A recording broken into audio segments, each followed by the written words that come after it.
In June 1944, a mere week after the successful Allied invasion of Normandy, the German High Command authorised the launch of a new type of weapon. The V-1 flying bomb, essentially the world's first cruise missile, would hit targets in London and cause a new wave of fear amongst its citizens. This weapon's capabilities and continued use until the end of the war has been well documented, but a different version of the bomb hasn't seen as much attention. Codenamed the Fieseler 103R Reichenberg, this was a piloted version of the V-1. But what was its purpose, and why would it need a pilot if it could already fly without one? Well, in today's video we look at the 103R and the reasons behind this manned V-1 flying bomb during World War II.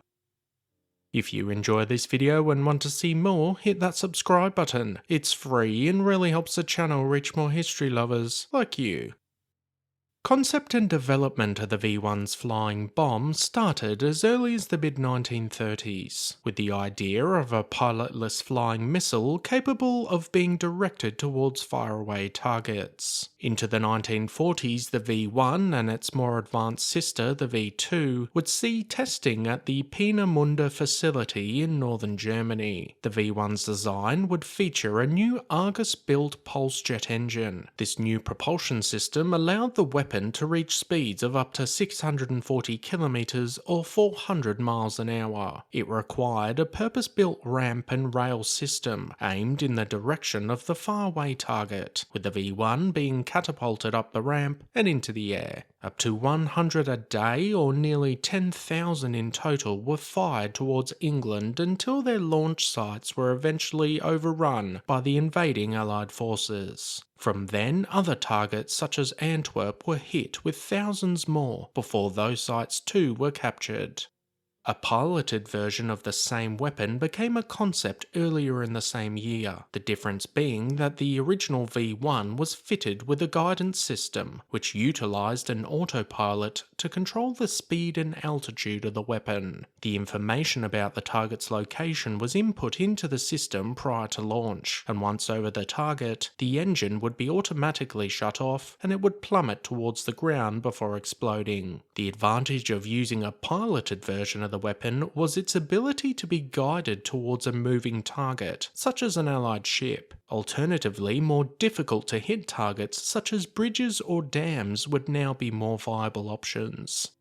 Transforming a standard V-1 into the 103R was relatively easy. The standard weapon was split into several different areas, which included the main 900 kilogram or 2,000 pound explosive warhead at the front. Other areas included the fuel tank, two circular shaped compressed air bottles, the autopilot with magnetic compass, and general controls, all of these being set further back. Converting it to allow for a pilot meant adding a small cockpit just in front of the jet engine. This area of the standard V-1 would usually house the two compressed air bottles, but in the 103R, these were removed, along with the autopilot mechanisms. A single compressed air bottle was returned in the area of the autopilot, and thus leaving enough space for a cockpit. Within the cockpit was a simple instrument panel, with an arming switch for the weapon, an airspeed indicator, an altimeter, a gyro compass, and a turn and bank indicator. The flight controls were a standard stick and rudder bar type, with the pilot able to sit in a timber bucket style padded seat. The cockpit canopy was one piece and allowed entry for the pilot from the side. The rest of the weapon was the same as the original, and despite having a pilot, it would not feature any landing gear.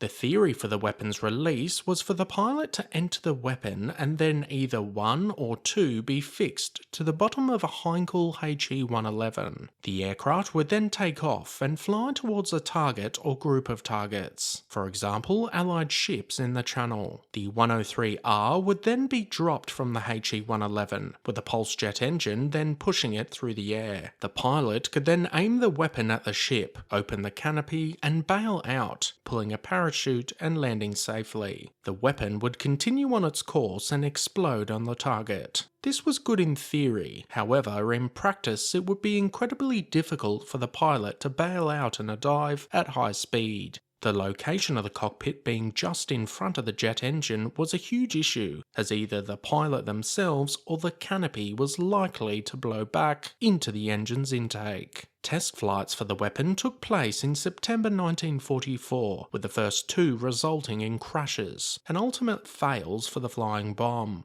Additional flights were carried out by Hannah Reich, who was a very accomplished German test pilot. She made several successful test flights in glider versions of the weapon, as well as versions fixed with the ability to land on the ground properly for her safety. She indicated during her testing the V-1 flew well through the air, and most German pilots would be able to navigate it towards a target. However, more experienced pilots would be needed for safe landing, as it required high speed to get back to the ground safely, but in the end this was only needed for testing, as the operational version required the pilot to bail out mid-air.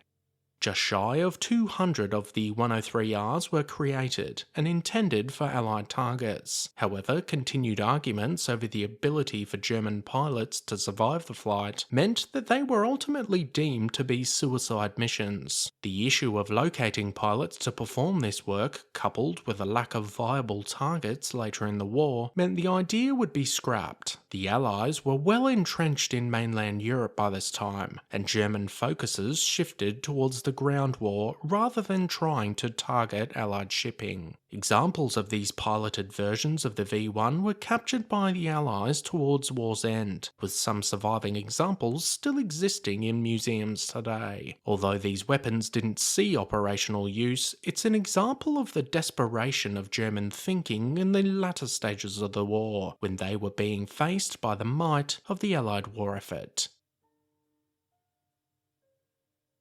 Had you heard of the piloted version of the V-1 flying bomb prior to this video? What did you think? Let us know your thoughts in the comment section down below. As always guys, thanks for watching. Be sure to hit that subscribe button if you want to expand your knowledge and join the growing Premier History community.